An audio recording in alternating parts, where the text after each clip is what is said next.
ಶ್ರೀ ಗುರುಭ್ಯೋ ನಮಃ. ಏಕೋ ಜನಾರ್ದನ ಇತಿ ಅನ್ಯತ್ರ ನಿಯತೈರಪಿ ಮುಖ್ಯತಯಾ ಉದಿತಃ ಶಬ್ದೈರಿತಿ ಚ ಅತ್ರ ಉತ್ತರತ್ರ ಚ ಅನ್ವಯತಿ.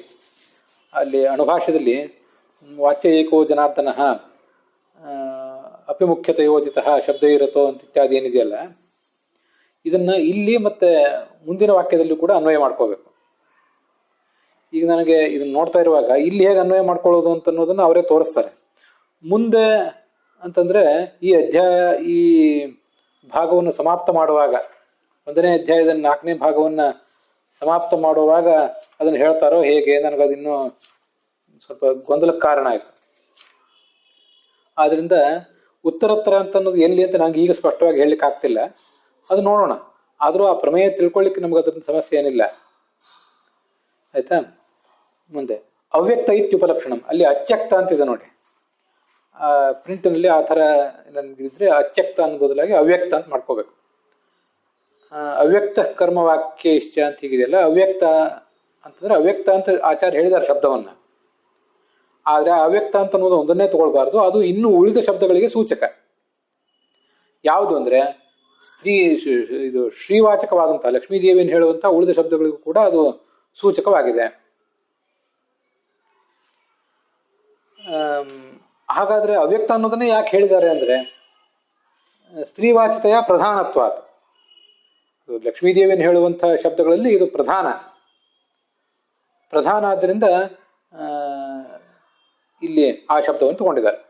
ಶ್ರೀವಾಚಿತೆಯ, ಲಕ್ಷ್ಮೀದೇವಿಯನ್ನು ಹೇಳುವಂತಹ ಶಬ್ದಗಳಲ್ಲಿ ಉಳಿದೆಲ್ಲ ಶಬ್ದಗಳಲ್ಲಿಯೂ ಕೂಡ ಈ ಅವ್ಯಕ್ತ ಅನ್ನೋದು ಪ್ರಧಾನ ಆದ್ದರಿಂದ ಇದನ್ನೇ ಆ ಒಂದು ಶಬ್ದವನ್ನು ಆಚಾರ್ಯ ಹೇಳಿದ್ದಾರೆ.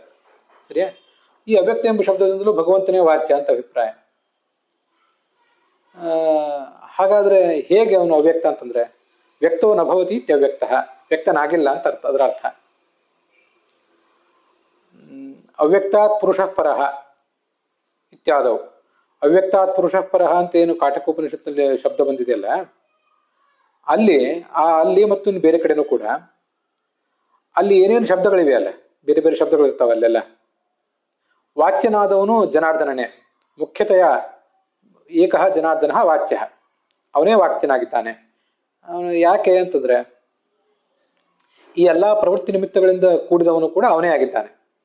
ಅವ್ಯಕ್ತ ಜೀವಾದಿ ಪದ ಪ್ರವೃತ್ತಿ ನಿಮಿತ್ತ ಯುಕ್ತ. ಅವ್ಯಕ್ತ ಅಂದ್ರೆ ಲಕ್ಷ್ಮೀದೇವಿ, ಜೀವ ಅಂದ್ರೆ ಮುಖ್ಯ ಪ್ರಾಣ, ಚತುರ್ಮುಖ ಮುಖ್ಯ ಪ್ರಾಣ ಮೊದಲಾದ ಜೀವರು. ಅವರಲ್ಲಿರುವಂತಹ ಏನು ಪ್ರವೃತ್ತಿ ನಿಮಿತ್ತಗಳಿದೆ, ಆ ಪ್ರವೃತ್ತಿ ನಿಮಿತ್ತಗಳಿಂದ ಕೂಡಿದವನು ಇದೇ ಜನಾರ್ದನನೇ. ಯಾಕೆಂದ್ರೆ ಅವ್ಯಕ್ತ ಪ್ರಾಣಧಾರಕಾದಿ, ಈ ಲಕ್ಷ್ಮೀದೇವಿಯ ಜೀವನಕ್ಕೆ ಅವನೇ ಆಧಾರ, ಹೀಗೆ ಎಲ್ಲದಕ್ಕೂ ಕೂಡ ಅವನೇ ಕಾರಣನಾಗಿದ್ದಾನೆ. ಎಲ್ಲರಿಗೂ ಕೂಡ ಅವನೇ ಅವ್ಯಕ್ತ. ಯಾಕೆಂದ್ರೆ ಅವ್ಯಕ್ತದ ಅಸ್ತಿತ್ವಕ್ಕೆ ಅವನೇ ಕಾರಣ, ಆಮೇಲೆ ಜೀವನ ಅಸ್ತಿತ್ವಕ್ಕೂ ಅವನೇ ಕಾರಣ, ಆದ್ರಿಂದ ಅವನೇ ಜೀವ. ಅವ್ಯಕ್ತ ಪ್ರಾಣಧಾರಕಾದಿ, ಅವ್ಯಕ್ತ ಅಂದ್ರೆ ಲಕ್ಷ್ಮೀದೇವಿ ಮತ್ತು ಜಡ ಪ್ರಕೃತಿ, ಅವರೆಲ್ಲರ ಪ್ರಾಣಧಾರಣವನ್ನು ಮಾಡಿರುವವನು, ಅವರೆಲ್ಲರ ಅಸ್ತಿತ್ವಕ್ಕೆ ಮೂಲಾಧಾರ ಇವನೇ ವ್ಯಕ್ತಿಯಾಗಿದ್ದಾನೆ. ಪ್ರಾಣಧಾರಕಾದಿ ಮುಖ್ಯತೆಯ ಏಕಃ ಜನಾರ್ದನ, ಒಬ್ಬನೇ ಜನಾರ್ದನನೇ ವಾಚ್ಯನಾಗಿದ್ದಾನೆ. ತಥಾಚ ಅವರತ್ವ ದುಃಖಿತ್ವಾದಿ ಲಿಂಗ ವಶಾತ್ ಅನ್ಯತ್ರ ನಿಯತೈ ಅವ್ಯಕ್ತ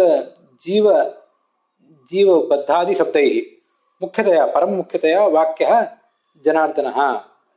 ಒಟ್ಟಾರೆ ಏನಾಯ್ತು, ವಾಕ್ಯದ ಜೋಡಣೆ ಹೇಗಾಯ್ತು ಅಂದ್ರೆ, ಈಗ ಈ ಬೇರೆ ಜೀವರನ್ನ ಈ ಶಬ್ದಗಳು ಹೇಳುವಂತೆ ಕಾಣಿಸುವುದು ಯಾಕೆ?